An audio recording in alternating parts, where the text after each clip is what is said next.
예, 안녕하세요. 한마디로 완전히 찐따들의 행진을 보는 것 같습니다. 중국, 이란, 베네수엘라, 북한 이 넷이 똘똘 뭉쳐가지고 굴러가는 꼴을 보니까 완전 찐따인데, 더 한심한 거는 우리 사회의 조중동 메이저 언론들도 이 찐따 행진에 박수치면서 혹은 비판을 전혀 못하는 거예요. 이게 완전히 중국 공산당 기관지 같이 돼 있어요. 오늘 그 사정을 한번 보시죠. 이번에 시진핑의 방북의 첫 행사가, 공식 행사가 금수산궁전 참배거든요. 이게 왜 문제가 되냐면, 자, 만약에 시진핑이 방한 때 첫 공식 행사를 종묘에서 했다고 쳐보세요. 좀 이상하잖아요. 생뚱맞잖아요.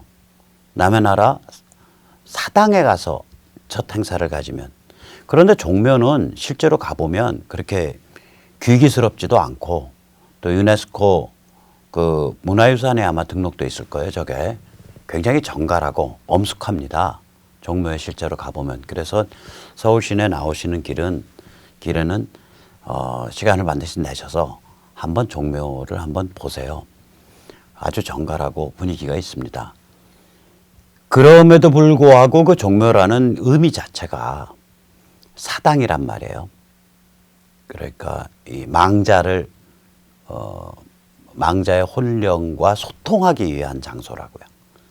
그런데 지금 사진 아래쪽에 나오는 이 금수산궁전은 마치 무슨 아즈텍 신전 같잖아요. 저기는 망자의 혼령과 소통하는 정도가 아니라 미이라를 안치시켜 놓은, 안치라고 말해야 되나, 뭐 미이라를 전시해 놓은 그 김일성 미이라와 김정일 미이라를 전시해 놓은 김일성 영생교의 신전이라고요. 그러니까 영생교 신전에 가서 첫 공식 행사를 했다. 그걸 보면서 중국이 정말 그 상층 지도부에 인재가 없구나. 저런 프로토콜이 다 서로 조정되는 거 아니에요. 시진핑이 연출해야 될 거는 미국한테, 야, 이거 북한은 우리 새끼야. 내 나발이야, 북한은. 너희 함부로 꼼지락대지 마. 그리고 여기 함부로 체제 흔들라 그러지 마. 이 정도 연출을 하고, 그 다음엔 김정은한테는 뭔가 좀 실체적인 그런 보따리를 좀 주면 되는 게임인데, 이거를 영생교 신전에 가서 첫 행사를 한다? 기본적으로 판단력이 없는 겁니다. 노동신문 기고문도 문장의 내용으로 보나 문체로 보나 정말 질이 안 좋다. 그러니까 상스럽고 하질이다라는 생각을 했거든요. 똑같습니다. 그 방북의 그 일정 관리도 참으로 그 질이 낮습니다. 중국이란 그 최고 권력, 중국이란 거대한 나라의 최고 권력이 이 정도 수준밖에 안 되는 거구나, 이게. 이번에 시진핑의 그 실체를 정말 단단히 들여다본 그런 계기가 됐습니다. 자, 상황이 이럼에도 불구하고 이 조중동은 과연 어떤 입장일까요? 너를 띄어요. 동아의 김순덕 위원이 최근 들어서 훌륭한 발언을 연달아 두 건을 했죠. 하나는 미중 전쟁은 중국 전체주의 독재를 주저앉히기 위한 전쟁이다 라는 발언을 했었고, 그 두 번째도 그런 취지의 발언을 했었어요. 그러니까 이제 좀 그래도 동아 하나 속차리려나 했는데, 조선중앙은 더 말할 것도 없고요. 지금 상태가 굉장히 심각합니다.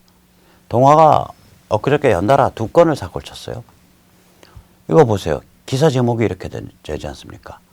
이란 목조르면 전쟁, 미중 갈등, 무역 전쟁 넘어 중동 문제로 확산. 제목을 딱 보면요,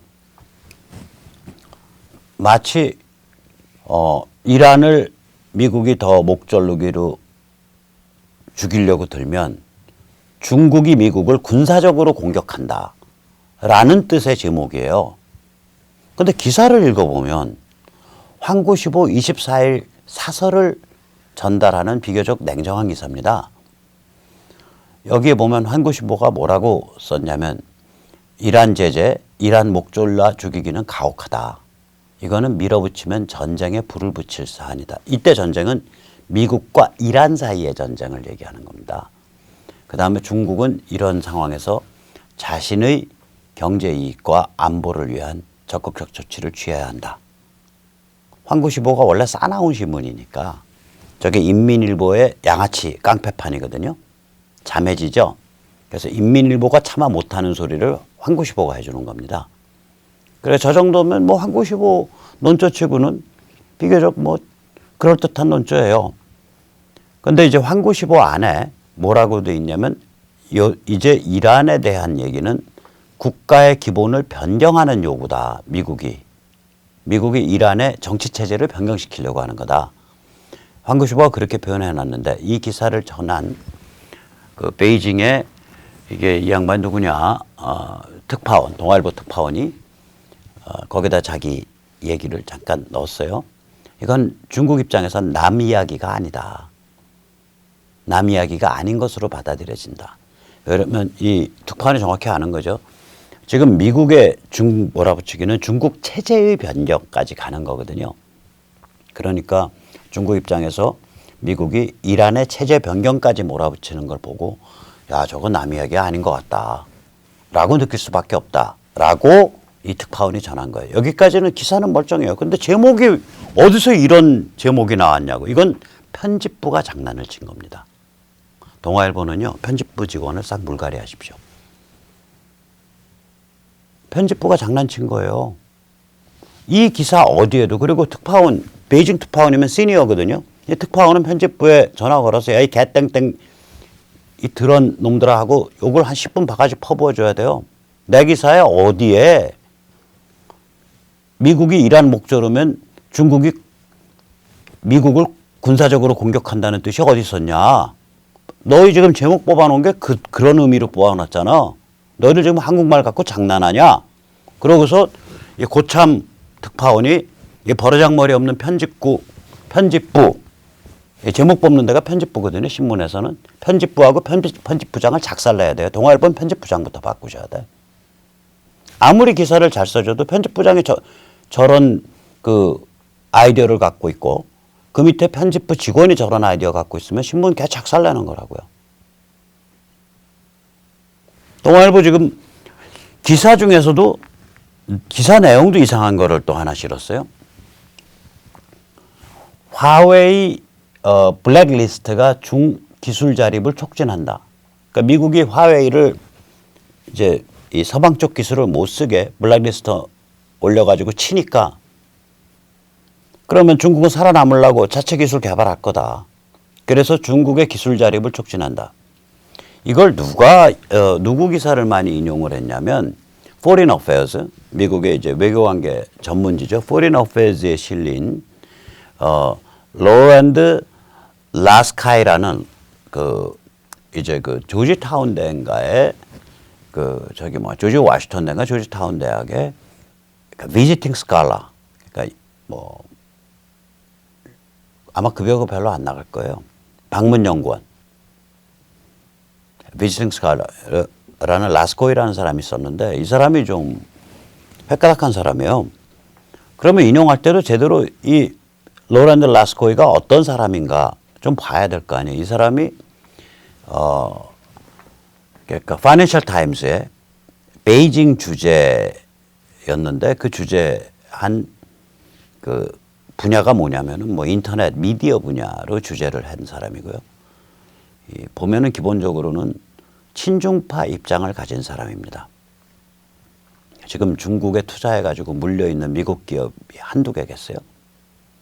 그 친중파 관점을 표현해 주는 거예요. 이 미국을 제외하고 미국과 단절된 상태에서 현대 기술을 중국 혼자 자립으로 만들어가요. 이거는 중국판 주체경제에 지나지 않습니다. 중국판 대약진 운동입니다. 21세기 대약진 운동이요. 불가능합니다. 일단 현대 문명이라는 건요. 굉장히 기발해야 돼요. 이 사고방식이 기발하고 잘 훈련된 사람들이어야 돼요. 발상이 달라야 된다고요. 예를 들어서 영화 아바타가 중국 감독이 만들 수가 없잖아요. 똑같아요. 루비통 명품 가방을 중국 디자이너가 만들 수가 없다고요. 뭔가 달라요. 개념이 다르다고. 이 감각이 달라요. 현대기술 다 그래요. 미국이 주도하는 거예요. 미국이 주도하는 현대기술의 큰 흐름에서 고립돼 있다.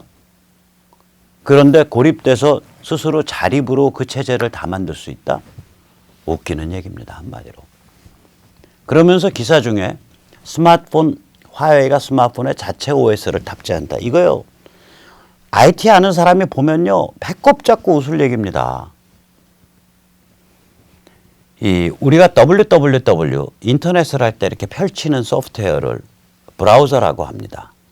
보통 이제 브라우저의 점유율이 제일 높은 데는 구글의 크롬이고요.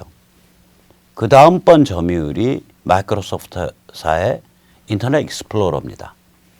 그러나 기술적으로 굉장히 뛰어난 데가 하나 있어요. 작은 모질라라는 재단에서 만들어내는데 파이어폭스라고 있어요. 이 모질라 파이어폭스 쪽에서요. 이미 한 4, 5년 전에 그 스마트폰용 OS를 만들었다고요. 그러다가 한 7, 80% 해놓고 드랍했어요. 왜 그랬냐? 스마트폰 OS 만드는 것 자체는 큰 기술이 아니에요. 제일 중요한 기술은요. 스마트폰 OS 만들 때 제일 중요한 기술은 의외로 그 인터넷 통신 기술입니다. 왜 그러냐면 보통 이제 이 모바일 이 단말의 이동 속도를 이제 100km, 110km 정도로 보는데 고속철 같은 거 타면 순간적으로 200km 나가잖아요. 그러면 통신이 되는 과정에서 이 기지국에서 다음번 기지국, 그 다음번 기지국으로 계속 소속 적이 바뀌어 가잖아요.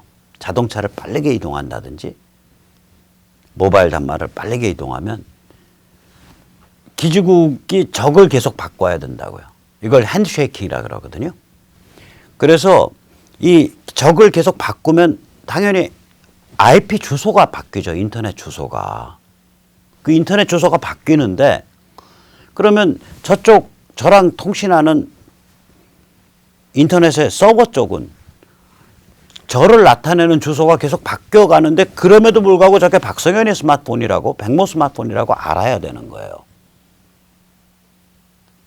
그러니까 이게 일어날 때 어떻게 연결을 유지하냐 이런 문제가 있어요. 이게 이 PC 쪽의 인터넷 통신하고 이 스마트폰, 이 모바일 기기 쪽의 인터넷 통신은 좀 성격이 많이 다릅니다. 이런 것들이 굉장히 중요한 기술인데 그것도 이미 그 기술적 장벽도 이미 한 10여 년 전에 다 깨졌어요. 그래서 이제는 상식이 돼 있을 거라고요. 한 14, 15년 전만 해도 그게 첨단 기술이었어요. 지금은 이제 그것도 상식 기술이 될 거라고요. 인터넷 소프트웨어 세계에서 10년 전 기술이라 그러면 뭐 아무것도 아니에요. 그냥 완전히 일반으로 치자면 석기시대 기술로 쳐요. 그 10몇 년 전에 그게 첨단 기술이었으니까 그런 기술을 가지고 있으면 그때는 돈 벌었어요. 지금은 이미 한 4, 5년 전에 첨단 기술이니까 지금은 상식 기술이 됐을 거라고요. 저도 그런 깊이까지는 마지막으로 들여다본 시점이 한 2006년, 15년 전, 14년 전이니까 지금은 저도 잘 모릅니다. 어디까지 가 있는지. 자, 다시 말해서 스마트폰 OS라는 건요. 그 자체로는 기술이 아니에요.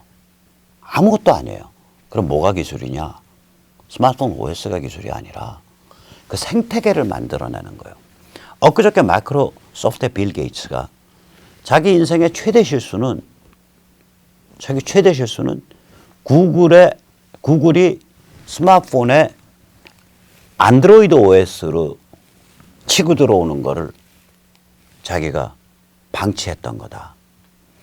그 전에 윈도우 쪽에서 미니 윈도우, 그러니까 윈도우 OS, 마이크로소프트의 윈도우 OS를 작게 만들어서 이런 종류의 기계에 실을 수 있게끔 시도를 많이 했었어요. 2000년대 초에는. 근데 마이크로소프트는 그게 별로 돈이 안 된다고 생각해서 거기에 집중을 안 했습니다.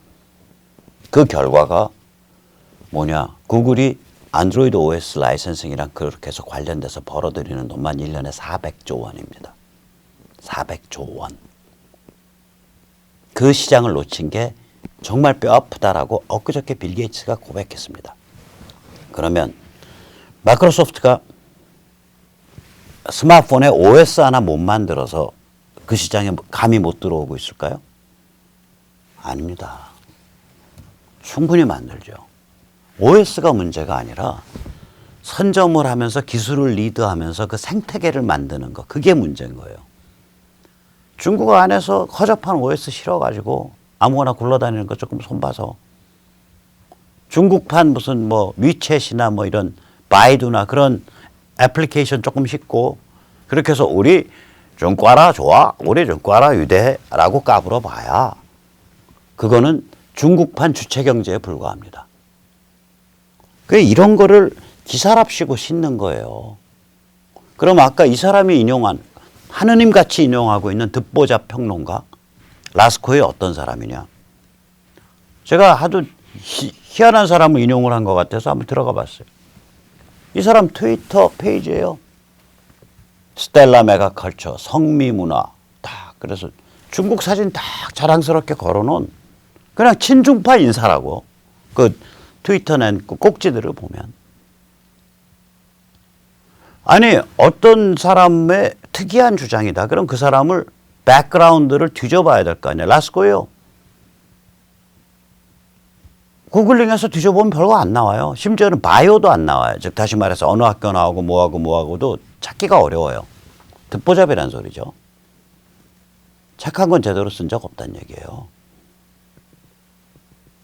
책 한 권 제대로 쓴 적 없다는 얘기예요.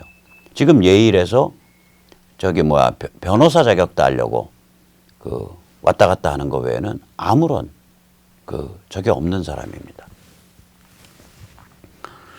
자, 그러면 이제 이런 식으로 중국, 베네수엘라, 북한, 이란 이렇게 해서 다 전부 이 찐따라고 할 수밖에 없어요. 왜냐? 이 네 나라가 전부 스스로 유지될 수 있는 체제가 아니에요. 셀프 서스테이너블 하지가 않아요. 중국은요. 공산당과 인민해방군이 지배하는 내부 식민지에 기반한 전체주의입니다. 제가 내부 식민지 얘기 말씀 많이 드렸는데 아직까지는 저밖에 많이 그 얘기를 안 하는 것 같아요. 티벳과 해안 지방의 영아 사망률이 1000명당 73명 대 3명이에요. 25배 차이 납니다. 같은 나라 아니죠. 티벳, 신장, 뭐 귀주, 운남 같은 데의 소득은 중국 평균 국민 소득의 20%, 25%예요. 그 얘기 뭐냐? 한 2,000달러. 아프리카보다 훨씬 못 사는 거예요. 반면 해안 지역은 잘 나가는 데는 부지안 이런 데는 중국 평균 국민 소득의 2배입니다. 17,000불이에요. 지역에 따라서 이 지역 가면은 연 국민 소득이 2,000불, 2,500불이고 저 지역 가면은 연 국민 소득이 17,000불이고 하나의 나라가 아니죠. 이건 내부 식민지에 기반한 전체주의입니다.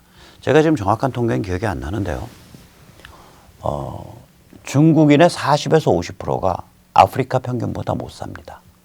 지역적으로. 자, 이 상태에서 몸집만 커져가지고 깡패짓을 하고 다니는 G2가 된 거예요.